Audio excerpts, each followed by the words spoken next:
देखो ना, पाकिस्तान में कितने हमले हुए, कितने ज्यादा मस्जिदों में बम फटे। कभी को हुक्मरान आया कि आओ मिल के जुमा पढ़ते हैं? इसलिए कि ये कौम तो ऐसी है, हमेशा लाइनों में लग के वोट देती है। इनका क्या है? इन्होंने कल फिर गाड़ियों के पीछे उसी तरह भागना है, जेबों से स्टिकर बनवाने हैं, इश्तिहार छपवाने हैं। ये तो मतलब भेड़ बकरियां दो चार मर जाए तो क्या हर्ज है? ये हमारा स्टेटस है, हमारा। उनका क्या है? उनको तो पता है कि इनको कैसे यूज करना है। मैंने उस वक्त भी कहा था और आज भी कहता हूं, नंबर प्लेट बदलने से गाड़ियां नई नहीं होती। गाड़ी बदले तो फिर उसका निजाम बदलता है। बदलना है तो उसका इंजन बदलो, नंबर प्लेटें ना बदलो।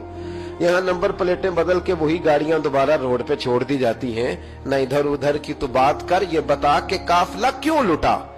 मुझे रहजनों से गरज नहीं, तेरी रहबरी का सवाल है। तो यहाँ तो तबाही उतर रही है। अल्लाह ताला समझने की तौफीक अता फरमाए।